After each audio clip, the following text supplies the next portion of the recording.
Bonjour à toutes et à tous et bienvenue dans l'école des facs épisode 34.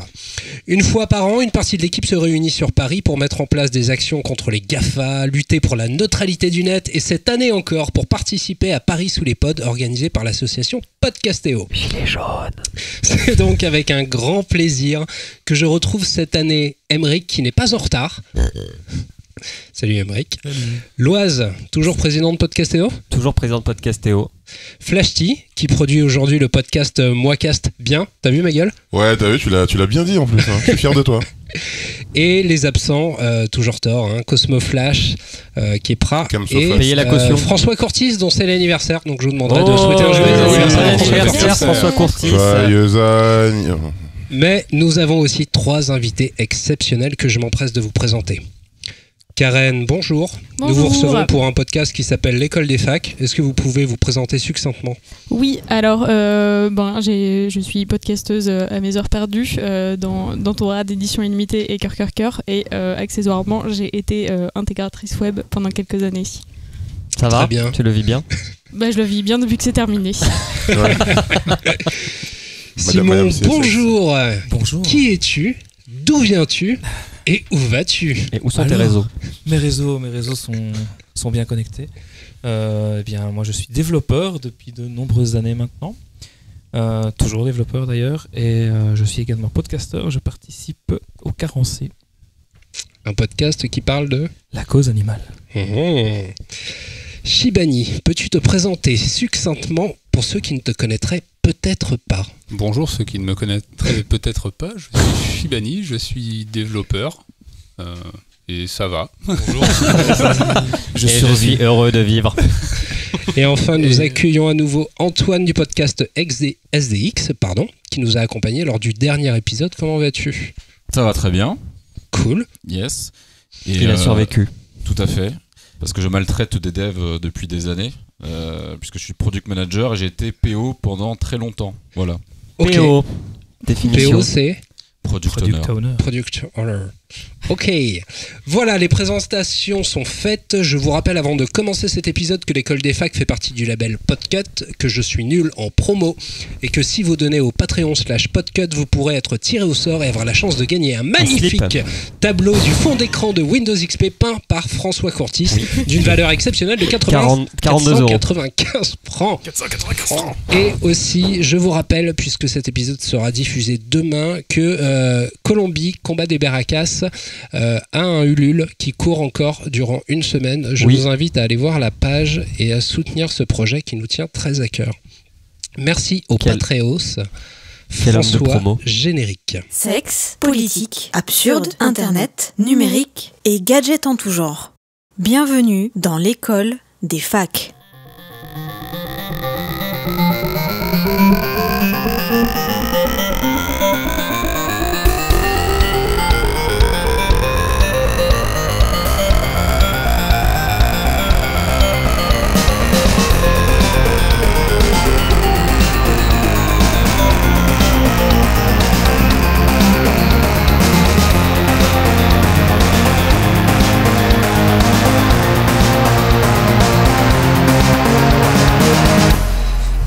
Alors, mon intro vous a paru longue ?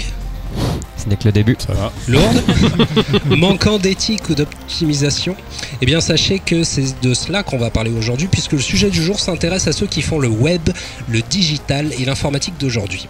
Ils parlent code et frappent sur des claviers QWERTY. Karen, Simon, Shibani sont développeurs. J'ai souhaité les inviter suite à la publication d'un billet de blog écrit par Nikita Prokopov et traduit par Romain Fallet, intitulé « Le désenchantement du logiciel », dont je ne vous ferai ici pas la lecture, mais un bref résumé afin de discuter avec vous des responsabilités et des conséquences qui découlent des métiers du code. Nombreux sont les domaines de l'industrie où l'optimisation est une norme. L'automobile, les moteurs utilisent presque 100% des capacités offertes par la physique de leur conception. L'immobilier, où l'on utilise juste ce qu'il faut de matières premières pour être dans les normes de construction. Même le hardware informatique tend vers cela en miniaturisant et overclockant ses processeurs. Waouh! Vous l'aurez compris, on peaufine, on pinaille et on rogne afin d'être au top de l'opti. Sauf dans l'écriture du code. Bouh, on vous juge. Alors Ça bien balance. sûr, je fais une généralité et vous ne m'en voudrez pas pour celle-ci, mais le constat est tel qu'il n'y a qu'en logiciel qu'on accepte qu'un programme tourne à 1%, voire même 0,01% de ses performances optimales. Tout le monde semble être d'accord avec ça, pourquoi s'inquiéter? Les ordinateurs sont de plus en plus rapides. La réalité est telle que les PC actuels sont 1000 fois plus puissants que ceux nous ayant permis de conquérir la Lune.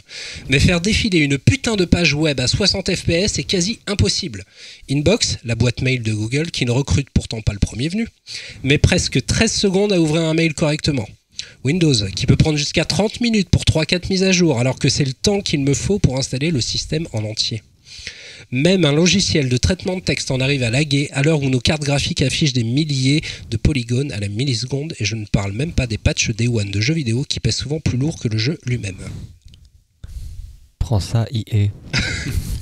Et c'est un autre Et les problème. autres De façon générale, l'informatique devient de plus en plus puissante et le logiciel de plus en plus lent. 1 minute pour un téléphone qui démarre, c'est long, 1 minute aujourd'hui. Pour ne pas faire que taper sur les programmes heureuses, pour faire plaisir à Emric, nous pourrions imaginer supprimer les publicités. Le web irait bien plus vite. J'avais d'ailleurs lu un article que je n'ai malheureusement pas retrouvé pour cet épisode qui expliquait que les anti-pop-up et autres adblocks qui empêchent la pollution visuelle ralentissaient au final plus l'affichage définitif de la page que si vous ne laissiez les réclames. Un problème de poids alors. Windows 95 pesait 30 mégaoctets. 30 mégas. Waouh. Windows 10 lui fait 4 gigas, soit environ 130 fois plus. Mais ok, notre système d'exploitation est bien plus évolué aujourd'hui. Android, on en parle, 6 gigas sur des téléphones à 8 gigas de mémoire interne. Ils mettent quoi dedans? Toutes les applis mortes de Big G? RIP Google+. L'application clavier de Google pèse à elle seule 150 mégaoctets, soit 5 fois plus qu'un OS des années 90. Ouais, mais c'est pour les grosses touches, pour les vieux. C'est pour les iPhone Plus. C'est parce qu'ils ont mis tous les gifs du web dedans. C'est les assets des emojis, je pense. De mon temps, les programmes tenaient sur une disquette d'1 méga 4. Je vous laisse y réfléchir. J'ajoute un cas plus récent, Sekiro, dernier jeu de From Software. Il pèse 15 gigas et s'installe en 5 minutes. Le dernier Assassin's Creed, alors c'est pas EA, c'est Ubisoft, 60 gigas, 2 heures d'install sans compter un éventuel patch de sortie. À un moment, ça s'invente pas. On pourrait aussi objecter un problème matériel ou de puissance. Faux. Je l'ai dit plus haut, l'iPhone XS plus puissant que 90% des PC vendus en 2018, selon Tim Cook, ouvre vos apps aussi rapidement que ne le faisait un 4S fraîchement sorti en 2014. Mais il ne lance plus YouTube parce que le support 32 bits fut abandonné avec iOS 9 et que personne n'a voulu mettre à jour un bout de code. Pour info, MS-DOS fonctionne encore sur Windows et ce depuis les années 80.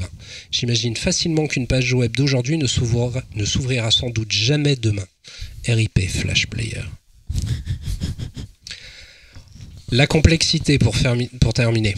On se la crée, non? Sur mon PC, je lance un OS, un programme en gros, dans lequel je lance une machine virtuelle, un autre PC qui va démarrer un autre OS encore, dans lequel je vais lancer un Docker, un logiciel libre permettant facilement de lancer des applications dans des conteneurs logiciels. Ça, c'est la définition wiki. Ça marche tellement bien. C'est du chalutage profond.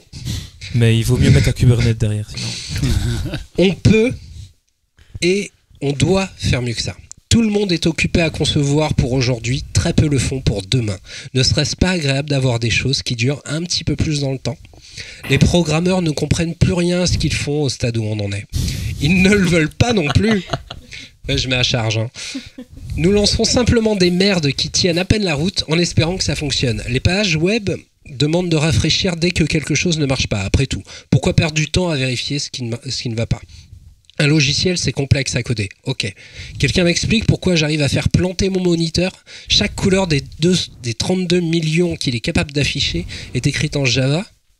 Où j'aurais dû appliquer le Tuesday patch. Sans déconner. Vous avez essayé de redémarrer? C'est la solution à tous nos problèmes? Oui. Je crois. Sérieux? 99% des problèmes, c'est le redémarrage. Écrire un programme qui redémarre automatiquement l'application en panne toutes les 20 minutes? C'est comme ça qu'on va résoudre Les cron tabs en sont Avec remplis. un SSD, Ouais. c'est bon. Hein. On se fout bien de la gueule des 3 geeks qui défendent fièrement Linux, mais leurs serveurs, soit plus de 50% de ce qui tourne sur nos data centers actuellement, eux, n'ont pas besoin d'être redémarrés aléatoirement. Vous souhaitez installer un logiciel, pas de problème. Le pingouin vérifie les dépendances avant et vous avertit clairement s'il manque quoi que ce soit. Merci. Nous sommes dans une ère... Viens, on est bien.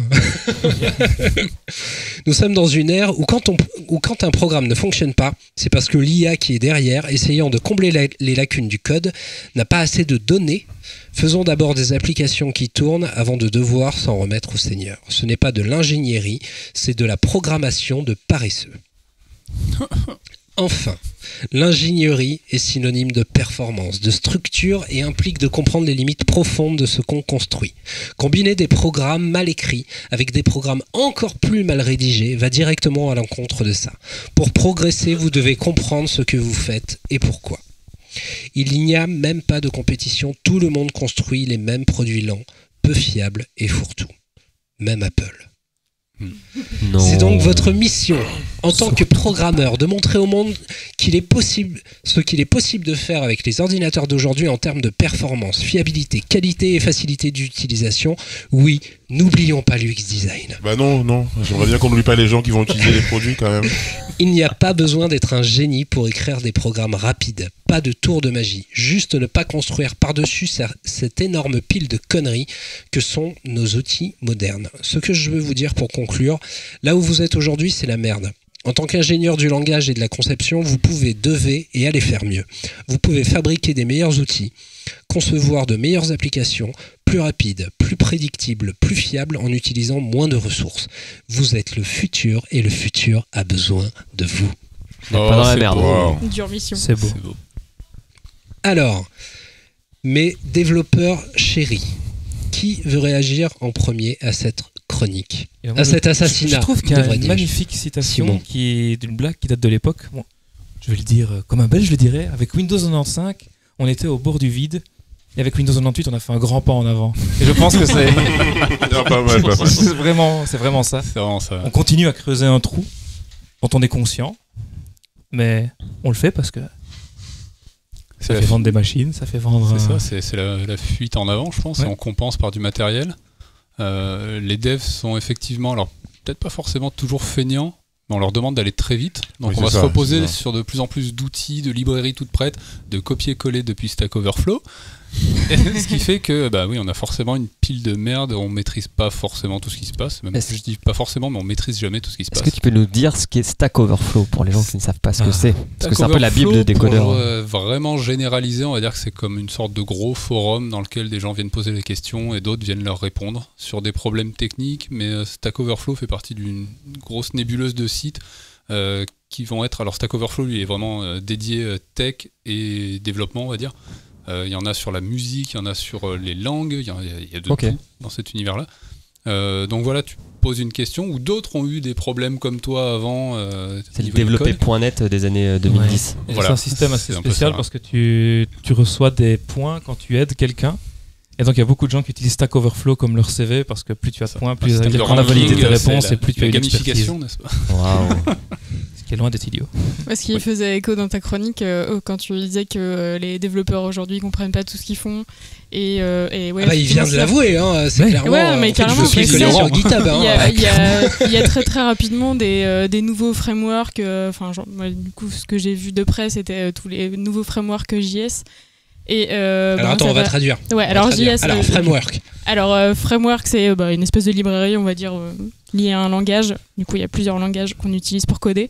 Le JS, c'est du JavaScript, donc c'est un langage qui est beaucoup utilisé pour faire des petites animations. Et Beaucoup maintenant trop. un peu plus. Ouais. C'est quelque chose qui est utilisé côté client plutôt que côté serveur comme la plupart des autres langages pour le web par exemple. D'accord. ok. Et voilà, et du coup, c'est un langage qui est quand même pas mal utilisé, en tout cas sur le web. Et il y a eu de plus en plus de frameworks ces dernières années. Et voilà, quand tu es développeur donc JS ou intégrateur, faut tout connaître là-dessus. Ou faut avoir des compétences, sauf que c'est des langages des frameworks qui sont très jeunes.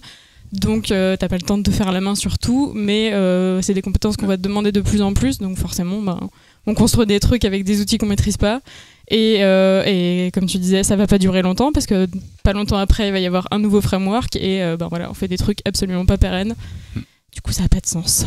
Donc là, tu évoques un phénomène qui se passe beaucoup chez les fronts, même sur certains outils qui sont en ce qu'on appelle en Node.js, qui est donc du JavaScript qui va tourner sur des serveurs ou sur une machine pour faire tout ce qui est compilation de code, on va dire. Et donc il y a ce qu'on appelle la JS fatigue, c'est-à-dire que tous les jours, il sort toujours une nouvelle version d'un autre truc qui existait déjà, mais qu'on a refait encore en mieux que les autres. Donc voilà, il y a toujours une lib, un truc en JavaScript, c'est assez impressionnant pour ça, il n'y a pas de stabilité, quoi. Ouais, il y a toujours un moment où quelqu'un pense ajouter quelque chose à une pierre déjà, enfin on réinvente la roue en gros, quoi. Sauf qu'il réinvente la roue. Et à chaque fois que quelqu'un essaie d'inventer un nouveau standard pour remplacer les précédents, il ne fait que rajouter un nouveau standard qui se rajoute à la longue liste qui ne fait que s'augmenter. Moi j'ai une question. Monsieur XDesign. Alors j'essaie de pas trop parler du XDesign, même si je pense que c'est la base, mais non, parce qu'en fait ce que tu as dit, tu as surtout parlé de performance et d'optimisation dans ta page. Tout à fait. Aussi pour toi le dev, sa mission première, c'est justement de faire un code qui était optimisé et d'avoir une expérience qui était performante, c'est-à-dire le chargement qui n'était pas long, etc. Effectivement, c'est quelque chose qui permet de ne pas avoir une expérience déceptive, donc c'est important. Par contre, moi, tu fais poser une charge en fait sur les épaules du développeur qui, pour moi, est pas forcément justifié à 100%, parce qu'on ne faut pas oublier qu'un dev, c'est un maillon d'une chaîne qui est très très grande et qu'on oublie souvent qu'il y a son N+2, qu'il y a le product owner, qu'il y a derrière son manager, son scrum, qui après il y a la DSI qui va commencer à dire ouais mais en fait on peut pas faire comme ça parce qu'on n'a pas l'architecture pour faire ça machin. Donc ça va être ils sont pas les seuls responsables là-dedans, ils font leur code. Et mais en quoi ça influe sur pour moi ça influe parce que notamment quand tu as des deadlines qui sont pas fixées de manière intelligente, et aujourd'hui par exemple moi j'ai des expériences dans des entreprises avec des gens qui étaient à des postes à charger de s'occuper des devs et qui ne connaissaient rien, qui te donnent des deadlines à 2 semaines pour faire un truc qui devrait prendre plutôt un mois, et du coup en fait il n'y a pas de test. Ils connaissent pas l'agilité, donc il faut que ça soit parfait dès que ça sort. Et si c'est pas parfait, c'est les devs qui sont pas bons. Et du coup, on fait sauter des gens. Bref, on va peut-être zapper cette partie parce qu'on va se reconnaître. Non, ok. Donc... Non, mais t'as raison. De plus en plus, les délais doivent être respectés. Et puis on se dit, si c'est pas fait, ça passera dans le prochain sprint en méthode agile ou ça passera à la phase prochaine 2 bis. Ouais, voilà, ils le font pas. Ils passent pas. Et avant, vu que c'était compliqué d'implémenter en production, donc de mettre. Comment on peut traduire ça, de mettre à disposition des utilisateurs finaux le logiciel. Généralement, avant, on avait des cycles biannuels ou trimestriels, et on est passé à des cycles toutes les 2 semaines, donc bimensuels. Et du coup, on se dit, on reporte en Suisse, ils disent, on cache la merde au chat, quoi. Donc, non mais c'est ça, on reporte à demain un truc qui pourrait être corrigé maintenant, en fait, si on prenait l'effort. Et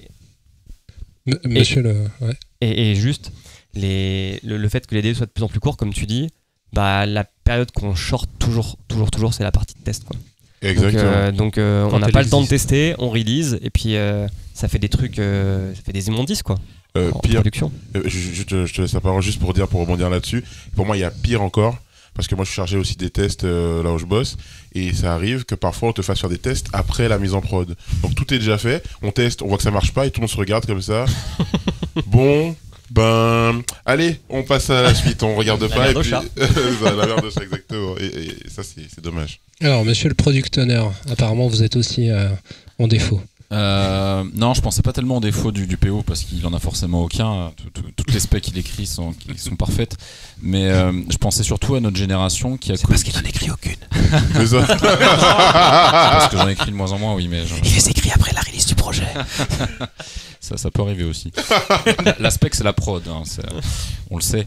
Non, je pensais surtout à notre génération qui a connu les produits qui étaient vraiment réalisés. On a connu des jeux qui sortaient sur disquette ou sur CD-ROM et il n'y avait pas de patch. Et bizarrement, ils étaient très peu buggés, ces jeux-là. Ou sur cartouche, quoi.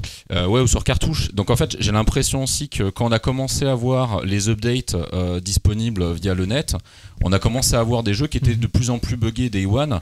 Donc le phénomène dont tu parlais au niveau du sprint lui-même, le fait qu'on dit ok, ce qu'on n'a pas pu faire, on le fait au sprint suivant, j'ai l'impression qu'on le voit au niveau macro d'un projet.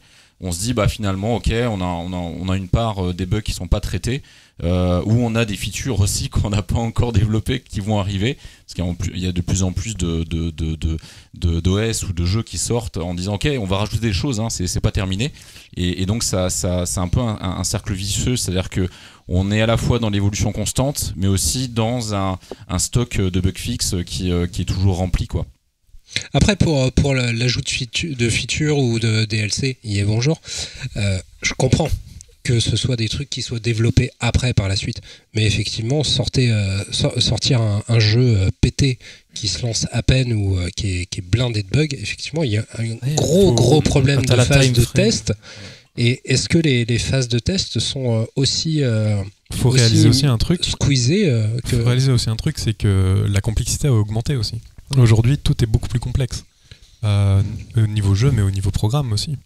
Et au niveau système, les programmes s'exécutent sur des machines qui sont beaucoup plus complexes qu'avant. Donc forcément, le temps de développement est forcément augmenté. Le temps de test doit forcément augmenter. Le problème, c'est que les budgets n'augmentent pas en conséquence. Et comme l'a dit Fleshty, le test, c'est ce qui part en premier dans les budgets. Il y a une culture de la qualité aussi. Regarde chez Nintendo, même encore aujourd'hui, tu vois, quand Nintendo sort un jeu, franchement, il a rarement besoin d'un patch Day One. Alors, de temps en temps, ils font des petits updates, mais c'est quasiment invisible. Alors que quand Ubisoft sort un jeu, on est sûr et certain que la première semaine, on peut quasiment pas y jouer, quoi. Donc c'est aussi dans la culture de certaines boîtes d'avoir vraiment au-delà de la complexité de la machine et des moyens, parce que je pense pas que Nintendo ait forcément plus de moyens qu'Ubi ou qu'Electronic Arts. Je pense que c'est aussi important d'avoir cet aspect-là des choses. Ce qui est fou, c'est que j'ai pas vraiment l'impression que ce soit un problème de budget, parce que finalement tous ces problèmes sont résolus à terme. C'est vraiment la fenêtre de lancement. Vraiment dans le domaine du jeu vidéo ici. C'est un problème surtout de budget initial. On a les fêtes de Noël qui approchent, il faut absolument sortir le jeu pour qu'il soit disponible pour mettre sous le sapin, et donc on va le rusher à ce moment-là, quitte à le fixer pendant les 3 mois qui suivent. Et là c'est pas grave, le budget était c'est un problème de budget essentiellement parce qu'il y a aussi le problème des délais. Et si tu n'hésites pas à augmenter le budget, tu peux tester dans les délais. Il suffit d'augmenter le nombre de personnes qui peuvent tester. Et parce que tu peux tester en parallèle énormément de choses. Et je le vois, mon métier c'est de faire du test logiciel, et je le vois, la première chose qui saute, c'est si jamais il y a besoin d'une rallonge pour les devs, on leur allonge leur temps, et après parce qu'ils font mal leur travail. Non mais c'est une question. Si le truc était écrit correctement à la base, à quel moment en fait ça coince? Mais tu peux pas faire un truc parfait à la base, justement. Il faut d'abord faire des erreurs, tu testes et tu fixes. Ouais, j'ai envie de dire, il n'y a pas que ça, il y a aussi les idées, les décisions qui changent en cours de route et autres. On met ça un peu sur le dos de l'agilité en disant on va itérer. Souvent ça dérive en disant on va prendre ce sens-là, non, un autre sens, enfin on va faire autrement. Donc on défait des fois les choses et on défait pas et on refait pas forcément nickel, quoi. Donc c'est la mauvaise application de l'agilité, c'est un petit peu le fléau moderne dans les en fait, l'agilité c'est brandé comme réduction des coûts, mais quand tu réduis tes coûts, faut aussi que tu impliques plus ton métier, par exemple, donc ton product owner ou c'est là où est le problème. C'est pas une réduction des coûts. C'est pas prévu. C'est un meilleur usage du budget. Ouais, mais c'est comme ça qu'il est vendu. Mal vendu. Alors ah bon? Je sais pas, j'ai jamais entendu dire que l'agilité réduit les coûts. Moi, j'ai l'impression que l'agilité, c'est venu de la base. C'est les devs qui ont poussé l'agilité. J'ai eu l'impression que les devs, ils en avaient un peu ras le cul de se voir imposer des deadlines impossibles et gérer du bug fix inabouti à la fin du projet, et qu'il y a eu cet effort de dire ok, on essaye de faire un produit qui match avec la réalité. Donc on obtient des product owners, donc des chefs de projet, de raccourcir par exemple un scope fonctionnel parce qu'on sait qu'on va pas y arriver. Donc théoriquement c'est comme ça. Moi j'ai plus l'impression que c'est comme ça que c'était vendu. Dans la banque rouge et noire où je bossais avant, ça a été vendu déjà pour l'effet tunnel. Parce que les projets informatiques c'était des trucs que le métier ne voyait pas pendant 3 ans avant de voir un premier proto sur lequel il pouvait bosser. Et ça a été vendu vraiment en disant vous allez utiliser 10% de ressources en moins, quoi. C'est une banque, c'est pour ça. C'est ça. Oui, sauf que c'est ce qui n'a pas été dit, c'est 10% de ressources en moins sur toute la durée de la vie du produit. Oui, bien sûr. Et c'est pas sur 10% de ressources en moins sur le développement de base. Oui. Et c'est le problème, c'est ça le souci qui dans le problème de la perception. mauvais usage de l'agilité, c'est ça, c'est qu'on voit ça comme une réduction de la taille des équipes, réduction du coût. Sauf qu'en fait non, c'est réduction du coût sur la durée. Parce que régler les problèmes dans un projet traditionnel où c'est livré 2 fois par an ou même 1 fois par an, ça coûte extrêmement cher en maintenance en fait. C'est une réduction de risque aussi parce que quand tu t'embarques dans des projets, comme tu disais, des projets de tunnel, tu sais pas si ton besoin sera toujours exactement le même dans un an quand tu vas livrer ton produit fini sur lequel tu auras passé 6 mois à faire des fonctionnalités qui ne serviront peut-être pas. C'est pas ce qu'il veut l'utilisateur, c'est ça son problème. Mais l'utilisateur, c'est pas ce qu'il veut, mais en fait, il sait ce qu'il fait. Mais là, en fait, il sait pas ce qu'il veut, mais notre métier, c'est de voir son usage, voir ce dont il a besoin et de faire des choses. Et l'évolution. En fonction. Exactement. Parce que le besoin évolue en fonction des nouveautés, en fonction de ce que la concurrence fait. Tu peux pas faire un plan à 1 an sur du dev. C'est impossible. Donc on prévoit large et on fait un truc énorme dont 10% des fonctionnalités serviront et qui sera lourd comme un âne mort. Ouais. C'est ce qui arrive aussi. Bah, comme Office quoi. Je vois Karen qui garde le visage grave en se disant enfin des gens qui comprennent. Non, mais c'est exactement ça. Genre, vraiment, l'agilité bien utilisée, c'est un confort pour tout le monde parce que tu vois ton projet avancer un petit peu plus à chaque fois. On ne casse pas trop les couilles parce que justement les gens qui sont pas dev voient le projet avancer. Et c'est juste confortable et oui, ça permet d'adapter ton produit au fur et à mesure et de montrer des choses. Et de limiter les retouches. Mais j'ai l'impression que les cas sont rares malheureusement où c'est vraiment bien impliqué. Quoi. Néanmoins, une des promesses de l'agilité, c'est de dire on peut sortir quelque chose à la date qu'on a décidé. Donc on réduit le scope, mais on le sort. C'est un peu le côté lean startup, même si le produit n'est pas fini. On fait quelque chose qui est à peu près abouti, quitte à mettre des fake features, enfin des choses qui ne fonctionnent pas. Des fake features. Ouais, mais tu sais que, enfin soi-disant, enfin j'ai entendu ça dans une conf, quand Google a développé la première version de Gmail, les 3/4 des options en fait c'était du fake. Et ils avaient mis en fait des tags de clics partout pour voir ce que les gens voulaient en fait. Et après ils l'ont développé. Donc c'est réalisé. Ça c'est agile. C'est hyper malin, je trouve. Moi, on fait ça dans la boîte où je suis actuellement. Du coup, je suis plus du tout côté dev. Et ouais, on fait ça pour. Du coup, c'est aussi, c'est de l'A/B testing et justement après les features sont. Du coup, l'A/B testing, on met en place 2 solutions pour les utilisateurs et on se base sur ces résultats pour voir ce que l'utilisateur veut vraiment. Et ouais, ça c'est hyper utile parce que du coup, tu perds pas de temps de développement sur des features qui serviront a priori à rien, quoi. Vous donnez une sensation d'automatisation alors que derrière ce sont des gens qui font les choses en manuel avec des fichiers Excel. Ils ont fait ça pendant 2 mois. Tant que le produit sort, l'utilisateur est content.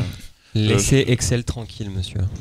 Je ne laisserai jamais Excel tranquille. Mais à l'inverse on va dire du modèle startup, on parlait tout à l'heure de Nintendo. Nintendo, eux, ils veulent vraiment qu'il y ait un produit qui sorte complètement terminé. Et je sais pas si vous avez vu le dernier Metroid qui était annulé. Non. Vous avez vu cette vidéo incroyable.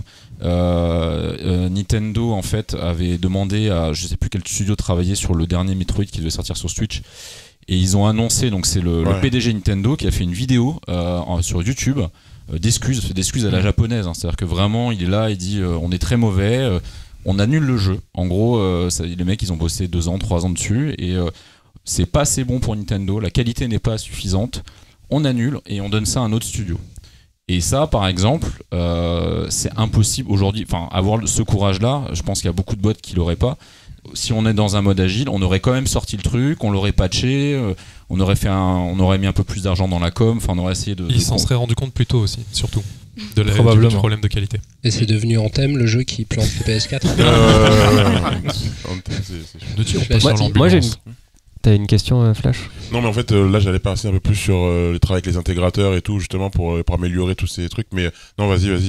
Moi, c'était un autre sujet aussi. Alors, commençons par les axes d'amélioration, Flashy. C'est ça, parce qu'en fait, déjà, il y a le truc le travail d'un dev dans le jeu vidéo et d'un dev sur créer un site, une application, un service en ligne. C'est pas forcément les mêmes problèmes, le même budget. Voilà. Mais en tout cas, nous, sur la partie front et sur site internet, il y a vraiment des choses qui s'améliorent, je trouve, dans les process. Et notamment, je sais pas si Karen, toi, tu as eu à travailler avec ça, mais sur le concept de design system, je trouve que ça va dans le bon sens. C'est-à-dire que nous, les designers, on va d'abord penser l'expérience utilisateur. Après, les UI vont créer le composant, tous les composants qu'on va utiliser. Ça fait une librairie finalement. Mais derrière, on est toujours en relation avec nos intégrateurs pour pouvoir soit améliorer, soit voir ce que nous on a fait qui n'était pas possible. On a j'ai l'impression que de plus en plus la relation entre les designers et les intés, enfin même les devs en général, elle se fait de plus en plus proche, et du coup ça permet qu'on évite qu'à un moment donné les gens fassent une maquette qui est infaisable, qu'on fasse rentrer des ronds dans des carrés en dev, et puis que en fait ça marche pas et qu'on se rende compte de ça à la fin. Est-ce que la solution serait la communication ? Oui.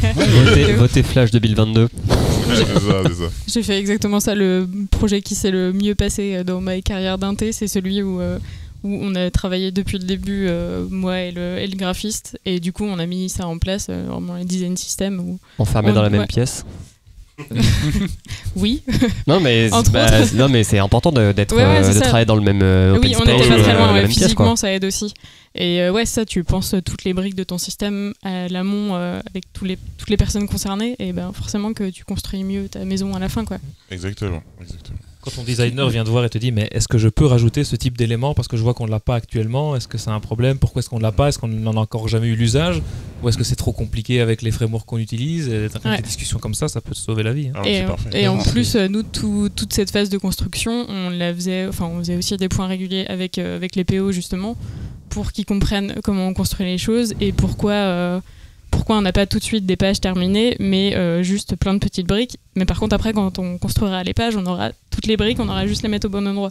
Et du coup, ça simplifie le travail. Ce qui rejoint un truc que je constate de plus en plus dans le développement, en tant que développeur et autour de moi, c'est que, et ça rejoint un petit peu ce que tu viens de dire, dans l'idée où on a prévu les choses en amont, on y a réfléchi avant d'attaquer le boulot. Il y a beaucoup de devs, on va leur dire j'ai un problème avec ça, ou alors faut coder ça, ils chopent le clavier, ils commencent à taper, avant d'avoir conçu, imaginé la solution, avant d'avoir peut-être éventuellement gratté sur le papier, fait des schémas, ce genre de choses. On le voit de moins en moins, la plupart sautent sur le clavier et vont commencer à taper. Et j'ai vraiment eu une expérience comme ça dernièrement en regardant le journal télévisé. En Belgique, on nous explique qu'il y a une carence en codeurs en Belgique. Alors que c'est faux. On n'a pas de carence de codeurs. Ce qu'il nous faut, c'est des développeurs. On a des gens qui viennent suivre une formation de 3 jours. On leur a appris PHP et maintenant ils sont codeurs. Et on les met devant leur ordinateur et ils ne comprennent pas un besoin. Ils ne comprennent pas comment résoudre le problème. Mais ils connaissent le code qu'ils doivent écrire. Donc finalement, tu te passes tellement de temps à leur écrire des specs tellement précises de ce que tu dois faire que tu aurais écrit le code toi-même, tu aurais déjà terminé. Donc ça n'a plus vraiment d'intérêt. La spécification devient tellement forte que ça n'a plus aucun intérêt parce que les gens ne sont plus des développeurs, ce sont des exécutants qui doivent faire des tâches les plus précises possibles et les plus définies possibles sans risque de dévier. Donc ça, c'est vraiment... Ils savent pas réduire le problème non plus ou découper le problème en plein de petits sous-problèmes faciles à résoudre. En fait, pour vous, le codeur, juste une question, pour vous, un codeur, c'est plus un exécutant et un développeur, c'est quelqu'un qui va faire un créatif. Alors ça rejoint un peu la question que je voulais poser, parce que là on utilise plein de mots différents. Est-ce qu'il y a une vraie différence entre le codeur, le développeur, le programmateur ? Alors programmateur déjà non, parce que le programmateur c'est ce que tu as sur ton four pour régler la température. Programmeur, pardon. Merci. Programmeur. Et l'informaticien aussi. Ouais, c'est ça, l'informaticien. J'ai un problème avec mon iPhone et je sais que t'es L'informaticien, c'est utilisé dans la famille pour résoudre tout ce qui est lié à l'électronique. Celui qui va régler le magnétoscope. La cartouche est vide. Vous avez le droit de répondre à ma question. Alors, codeur, clairement, ça va être quelqu'un qui est capable d'écrire du code. Mais écrire du code, c'est comme disait Simon, si tu lui as réduit déjà la tâche en lui disant voilà, tu vas écrire un truc qui va, je sais pas, afficher une image à l'écran, voilà, il saura le faire. Si tu demandes à quelqu'un de concevoir un système, là pour le coup, tu as plus affaire à un programmeur ou un développeur ou autre. Après, les termes sont assez vagues aussi. Mais un développeur est un codeur. Oui, il faut qu'il sache le faire. Parce qu'à la fin, tu produis du code. Il y a le bon développeur et le mauvais développeur. Ils voient un truc qui tape au clavier. Le truc, c'est qu'au final, dans le métier de dev, je crois que tu as, je sais pas, genre entre 5-10% de ton temps où vraiment tu vas coder, et au final, tout le reste, normalement, et ça, c'est de la schématisation de problèmes. C'est de la R&D, c'est de la réflexion, de l'échange avec les autres, et tout ça, quoi. Puis des recherches sur Google. Copier-coller. Ouais, c'est ça, de la documentation. En théorie. Julien, tu voulais partir sur autre chose ? Oui. Vous avez tous fait des études d'informatique sur de la table ? Non ? Moi, oui. Pas vraiment. J'en ai fait. Et pendant mon Doug Mias, ça s'appelait comme ça, on avait des cours de code. Mais on a la seule fois où on a pu traiter de l'efficience ou l'efficacité du code, dans mes souvenirs, c'était quand on nous a parlé des différentes sortes de tri. Mais au cours de 5 ans d'études en informatique, on ne m'a jamais appris à réfléchir pour faire un code efficient. Parce que, comme tu le dis dans ta chronique, je pense qu'on est dans un monde d'abondance.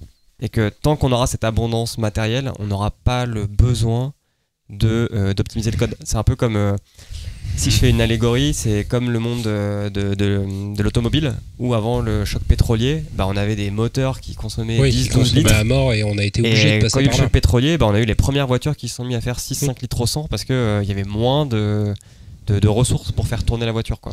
Mais tu dis qu'on n'a pas besoin aujourd'hui, mais justement, si ma chronique arrive sur la table aujourd'hui, je pense que ça commence à se voir et que ça commence à jaser. On mélange deux problématiques, en fait. C'est bien d'avoir un code qui est efficace, mais on a un turnover énorme dans les équipes. Ton code, il doit être efficace, mais il doit surtout être compréhensible et lisible par quelqu'un qui arrive, qui doit rentrer dans un projet. Mais tu documentes ton code. Tu codes, 25%, c'est du commentaire, monsieur. Comme dirait Jennifer, pour le meilleur documenter, donne-moi le temps. La meilleure documentation, c'est du code bien construit, avec des choses lisibles, avec des choses compréhensibles. Si tu es obligé de lire une documentation pour regarder une petite boucle qui va te faire un tri, c'est la base. Read the fucking manual. Alors, j'ai une question pour toi, Souzix. Oui. Tu as bien utilisé le terme jaser tout à l'heure. Tout à fait. Personne n'a réagi. Non. Ok, d'accord. Je suis né dans les années 80. Ça joue. Ok. Mais ouais, donc du coup, l'efficience, c'est pas un truc qu'on apprend, en fait, quand on apprend à coder. Si tu as besoin d'une maintenabilité, si tu as besoin de pouvoir faire du suivi, des sprints, de pouvoir faire de l'agilité, ce genre de choses, tu as besoin justement de pouvoir avoir du code maintenable, de pouvoir être évolutif, et tu ne peux pas être totalement évolutif en étant orienté uniquement sur la performance. En étant hyper optimisé, le code devient imbuvable, sauf, j'allais dire pour celui qui l'écrit, mais même pas. Tu le remets 2 semaines après sur un truc, il sera incapable de comprendre ce qu'il a fait, il va passer la journée à redécoder ce qu'il avait écrit. Alors qu'en le documentant, oui, il écrirait un code complètement incompréhensible en disant voilà, ça fait ça. Mais c'est rarement fait, c'est comme les tests, ça saute en premier la doc. Ouais. Et j'ai eu une anecdote comme ça pendant que j'étais encore aux études, donc c'était il y a très longtemps, une vingtaine d'années. Jadis. Tu vois, lui aussi. Je me rendais pas compte là. J'ai connu les années 70, mec. Dis jasé, mec. Ah, merde. Et donc, j'avais fait un examen, j'avais voulu optimiser, j'avais fini très vite, et j'optimise mon code, un truc vraiment nickel. Alors, est-ce que déjà ton examen était sur papier? Mon examen était sur papier, sans déconner. Et je me suis chopé un 5 sur 20. Je vais voir le prof, je dis, pourquoi 5 sur 20? Il dit, ça peut pas marcher. Mais pourquoi ça peut pas marcher? Tous les autres, ils ont 2 pages complètes. Toi, t'as une demi-page. C'est pas possible que ça marche. Non, mais j'ai juste eu le temps, j'ai optimisé le truc. Non, ça peut pas marcher. Donc à partir du moment où le code est vraiment compilé, vraiment resserré, vraiment optimisé, les gens ne vont plus faire l'effort d'essayer de le comprendre et vont partir de l'idée que ça ne fonctionne pas. Et en fait, ça fonctionnait pas. Et ça fonctionnait parce qu'on l'a testé. C'est le twist. On l'a testé sans correction et j'ai eu droit à mon petit 20 sur 20 à la fin. Allez, bravo. Mais je ne voulais pas en arriver à cet élément. Mais c'est vraiment cette image, on n'a pas envie. Moi, je vois bien quand tu vas prendre une librairie existante pour l'intégrer, tu l'ouvres, si le code il est optimisé à mort, que c'est compressé, que ça a été... ça devient vraiment dur d'analyser ce que tu utilises et tu vas l'utiliser tel quel sans l'utiliser pleinement. Et donc là, tu peux avoir aussi un impact négatif sur ta performance. C'est là qu'il faut choisir des briques avec des bonnes documentations qui te disent voilà, tu branches ça, ça marche. Enfin, je sais pas comment fonctionne ma voiture en détail, mais je sais la conduire. C'est toujours ce principe-là, quoi. Mais du coup, moi, j'ai pas fait de formation dans l'informatique, j'ai tout appris sur le tas. Et c'est clair que... C'est pour ça que tu as changé de métier. Ouais. mais du coup, oui, j'ai l'impression que c'est le truc que tu apprends avec l'expérience. D'abord, tu apprends à faire des trucs qui marchent. Et après, tu apprends à aller faire du beau code. Genre un code pas forcément hyper optimisé et le plus concis possible, mais juste le plus agréable à lire. Il y a un petit côté quand même, un petit côté littéraire. Il en arrive un élément important. En tant que développeur, il y a de plus en plus de process magnifiques qui se mettent en place qui s'appellent le code review. Donc ça veut dire que quand tu vas soumettre ça sur Git, tu vas avoir des autres développeurs qui vont devoir regarder ton code et dire ce code me paraît bon ou pas. Fameuse merge request. Ça peut pas marcher. Et ils te disent ça peut pas marcher. Et tu as ça, et tu as des discussions qui vont se créer dans les commentaires. Évidemment, de nouveau, on rentre dans le même système. Si tu fais des choses trop complexes, les gens ne vont pas comprendre ce qu'ils lisent, ils vont bloquer, tes déploiements ne vont pas pouvoir avancer, tu vas pouvoir faire des choses lisibles et compréhensibles. Donc ce sont des impacts négatifs sur les performances. Mais c'est le système agile qui fait qu'on arrive à des choses comme ça aussi. Et puis, tu dis ça jase, mais Est-ce que ça rock parfois Ça sera dans le titre de l'émission. les utilisateurs peuvent se plaindre de ralentissement, de choses comme ça, mais au final, en fait, le besoin d'optimisation, il est pas là. Il n'y a pas de besoin, à part certains cas particuliers, quand tu fais de l'informatique embarquée, parce que tu as besoin d'optimiser la taille des composants et la puissance de consommation des puces, etc. C'est juste à ce moment-là que tu as besoin d'optimiser. Pour un usage courant avec un téléphone portable ou les ordinateurs du quotidien, on n'a pas besoin d'optimiser tant que ça. Si c'est suffisamment rapide, eh ben ça passe. Et même si ça peut paraître lent, parce que forcément le matériel s'améliorant, quand tu achètes le dernier modèle d'un téléphone, il va aller plus vite que les précédents. Donc forcément les gens trouveront que leur vieux téléphone aura l'air lent. Et pourtant, ton nouveau ordinateur fait tourner Assassin's Creed en mode ultra, mais quand tu veux ouvrir Word, il prend 30 secondes à le faire. Quoi. Non, mais c'est parce que c'est Word, il charge toutes les générations de Word avant. Je comprends ce que tu dis, effectivement. On a la place sur un PC pour stocker des grosses applications, mais au final, pas tant que ça sur tout ce qui va être matos d'entrée de gamme et bas de gamme, comme je disais. T'as un système Android qui prend 8 Go, ils vendent des téléphones avec 6 Go, ils vendent des téléphones avec 8 Go de mémoire interne. Aujourd'hui, ils vendent des IPC de 32 Go de mémoire. Une fois que tu as installé Windows, que tu l'as mis à jour, tu peux plus faire les mises à jour. Ouais, la vitesse et l'espace, ça se paye, quoi. Du coup, ouais. si tu veux avoir un téléphone performant, il faut être capable acheter de payer. Du cloud. Acheter Apple. Oh. Moi, j'ai une question à vous poser. Parce qu'en fait, moi, je suis venu avec un objet, ça s'appelle un pavé. Et j'ai vu qu'il y avait une mare pas loin. Et là, j'ai très envie de jeter ce pavé dans la mare. C'est vrai qu'il a déjà fait. Hein. Attention, s'il y a un gros oiseau blanc dessus, je crois que c'est un signe. Pas mal. Donc oui, la question, ça fait longtemps que je suis pas venu, donc c'est pour ça que j'ai oublié que j'ai déjà posé. J'ai déjà utilisé cette métaphore. Mais alors les devs, aujourd'hui, parce qu'on parle des devs en général, et j'ai l'impression que dans l'entreprise, dans le monde de l'entreprise, quand on parle de devs, ce sont des gens qui sont plutôt en bonne position, qui socialement, je trouve, quand on regarde les offres d'emploi, on voit les fiches, les salaires qui sont proposés aux devs, on reste un peu rêveur, n'est-ce pas? À 6 chiffres. Voilà, on peut. Après la virgule. Oui. Ouais. Non mais c'est des divas. Le mot c'est que en binaire, ça fait pas gros, 6 chiffres. Voilà, en fait la question c'est que je me pose, c'est que j'ai l'impression qu'aujourd'hui les devs avec qui on travaille sont un peu des divas. C'est un peu compliqué de leur dire quoi que ce soit, parce que si on va un peu trop dire tu m'apprends mon métier, vas-y, mais t'as qu'à coder la page, vas-y. Est-ce que vous avez l'impression que c'est un peu ça? Est-ce que je suis un connard de le dire? Non, je pense que tu bosses avec des cons. C'est ça. Pas plus que tu ça. bosses avec des prétentieux. Non, mais bon, ok. Il y en a. Il y en a.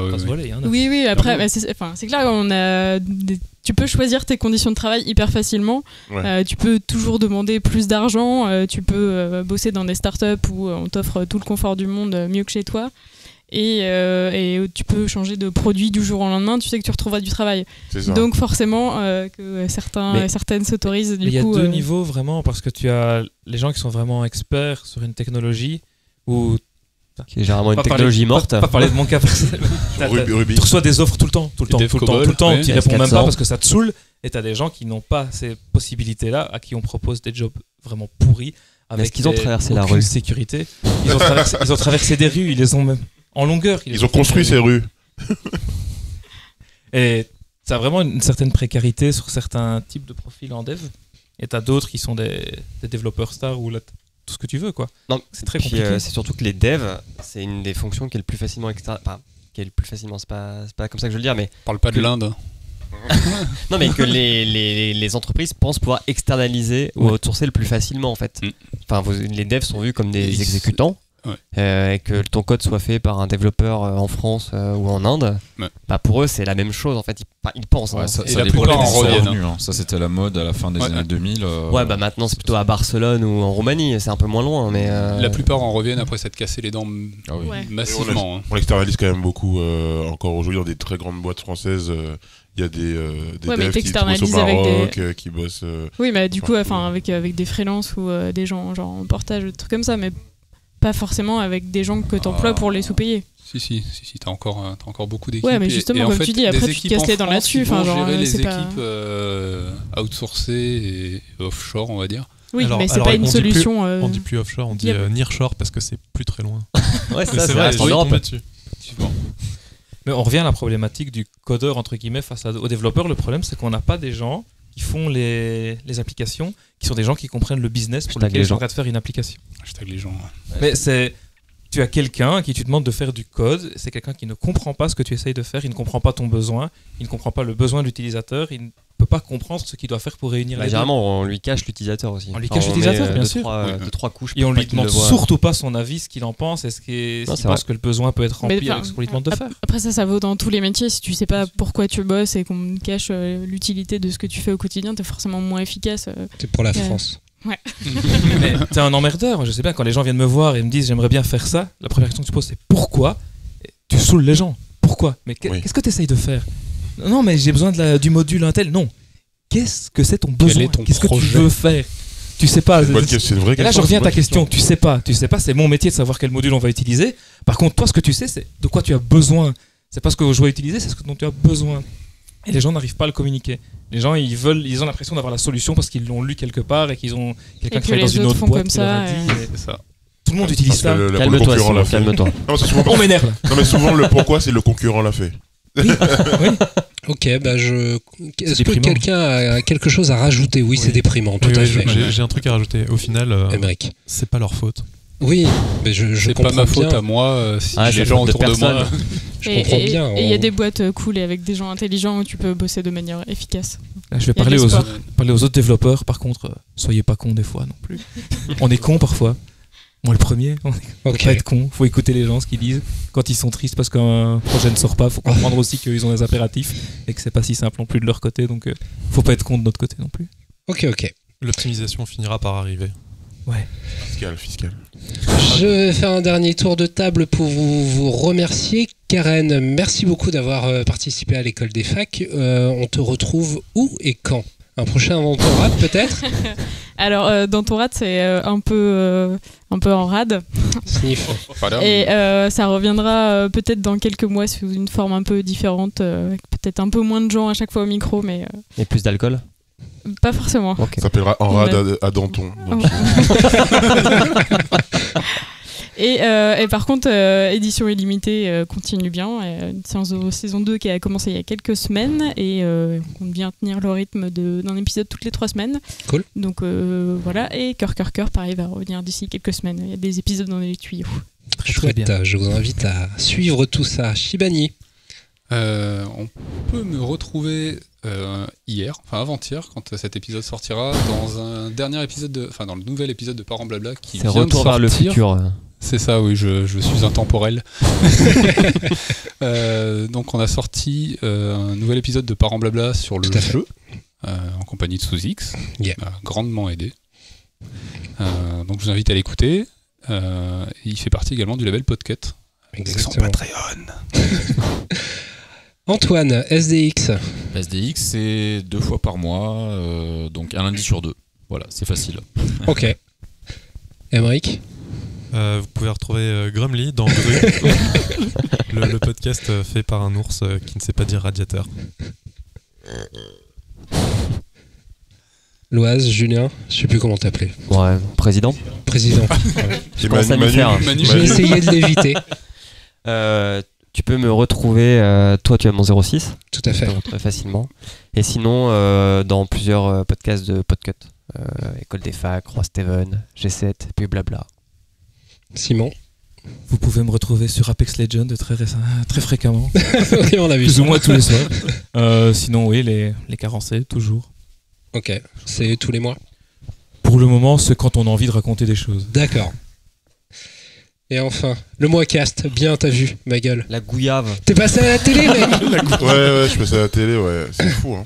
Ouais, donc on me retrouver dans le mois cast. Actuellement, le rythme, c'est toutes les 2 semaines, mais c'est compliqué, donc peut-être que je vais augmenter la cadence. la durée entre 2 épisodes. Faut manger plus de gouillave. La gouillave, c'est trop bon, mec. De goyave, bien sûr. Je vous déteste. Et donc, la raison pour laquelle je suis de moins en moins dans l'école des facs, c'est aussi parce que ces messieurs ne savent pas prononcer le mot goyave correctement. D'accord, et tu les prends en grippe. Voilà, je les prends en grippe. Ça jase à l'école des facs. Ça jase. C'est dur. Ça jase. Et toi, Sous-X, où te retrouve-t-on? Oui. Moi, vous me retrouvez sur à peu près tous les serveurs Discord qui existent. Voilà, Podcastéo, Podcat, dans l'école des facs, dans G7, dans Parents Blabla avec Shibani et sur YouPorn aussi. Et ouais, mais en mode navigation privée, donc Toujours. et peut-être dans un futur épisode de Parole d'homme avec Mélanie. Ok. Voilà. Je vous remercie tous Merci. beaucoup et je vous dis à la prochaine. Bisous. Des bisous. Bisous. Ciao, ciao. On a le droit de dire bisous. Bisous. Bisous sur la face.